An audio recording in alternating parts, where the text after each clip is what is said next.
अच्छा जी, ओवरसीज़ पाकिस्तानियों का सवाल था कि मुनीर भाई, ये जो मुख्तारनामा आम मुख्तारनामा ख़ास है, इसका तरीक़ाकार बता दें। चूँकि ये ज़रूरी होता है जो बंदा प्रदेश में बैठा है वो प्रदेश में बैठे हुए अपनी जगह जो है वो सेल कर सके। तो इस पर जो है वो एक तफसीली जो है वो ये वीडियो बनाने जा रहा हूँ, तो मुकम्मल सुन लीजिएगा, इंशाअल्लाह ताला आपकी मालूमात में इजाफ़ा होगा। देखिए, दो तरीके हैं मुख्तारनामा आम और मुख्तारनामा ख़ास का जो प्रोसेस है उसको का आगाज़ करने के।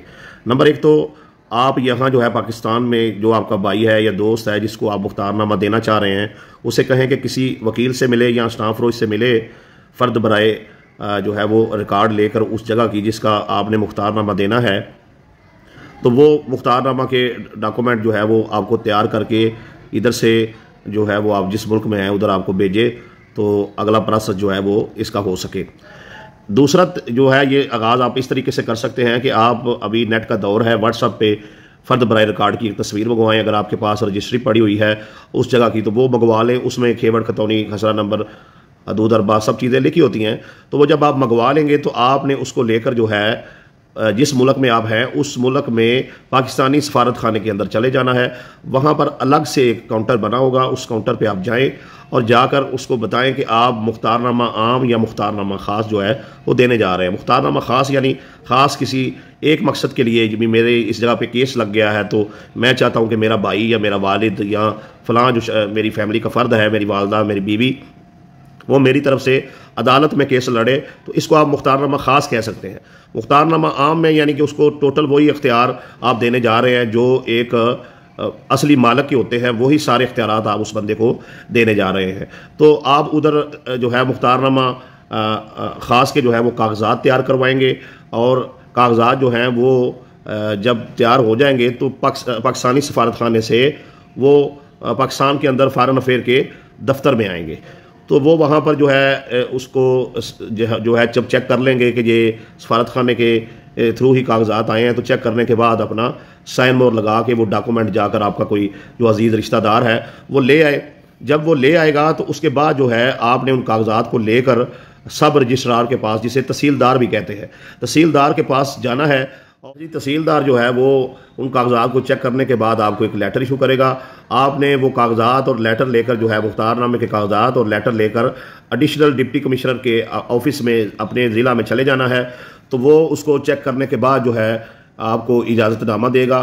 तो आपने ये सारे डॉक्यूमेंट लेकर जो है वापस अपने शहर में, अपनी तहसील में जो है वो आ जाना है। आने के बाद आपने अब ये देखना है कि ये जो मुख्तारनामा है ये फैमिली के अफराद को दिया जा रहा है या किसी दोस्त को दिया जा रहा है, यानी खूनी रिश्तेदार हैं या कोई बेगाना है, कोई दोस्त है। अगर तो फैमिली के हैं, मतलब बाप बेटे को दे रहा है, बेटा बाप को दे रहा है, बहन बहन को दे रही है, बहन वालदा को दे रही है, वालदा बेटी को दे रही है, बेटी वालदा को दे रही है, इन तमाम सूरतों में जो है वो जो है अभी जो पहले 1200 रुपये वाला स्टाम्प था, अभी वो 3000 रुपये वाला स्टाम्प लगेगा। और अभी एक नई पैलरा फीस आई है 1300 रुपया, ये लगेगी। इसके अलावा इस पर कोई टैक्स नहीं लगना। तो ये जो है अदा करने के बाद आपने वो 2 गवाह लेने हैं और स्टाम्प फरोश के पास आकर जो है उसके जो है वो उस कागजात तैयार करवा के, तो उसके बाद जो है सब रजिस्ट्रार के सामने जो है वो पेश हो जाना है। तो गवाह आप वो लें जो आपकी मर्ज़ी के हों, गवाह इसमें बड़े अहम हैं, गवाह लेने हैं। और उधर आकर आप जो है सब रजिस्ट्रार के पास जब बयान करवा लेंगे तो उसके बाद जो है आपका ये मुख्तारनामा जो है इसका प्रोसेस जो है वो मुकम्मल हो जाएगा। अगर आप किसी बेगाने को दे रहे हैं, आपके फैमिली में से नहीं है, तो फिर आप ज़हन में रखें कि फिर इस पर 2% जो है वो टैक्स लगेगा।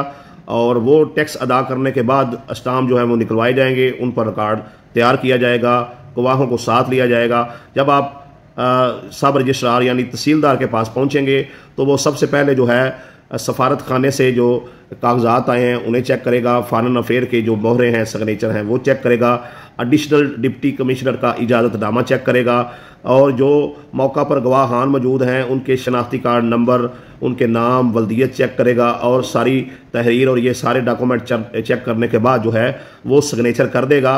तो अब आपका मुख्तारनामा जो है वो मुकम्मल हो चुका है और जिस मकसद के लिए आपको दिया गया है आप उस मकसद के लिए इसको इस्तेमाल कर सकते हैं। अगर आपको सेल करने के इख्तियार दिए गए हैं तो आप फ़र्द निकलवाएं और इस जगह को सेल कर सकते हैं।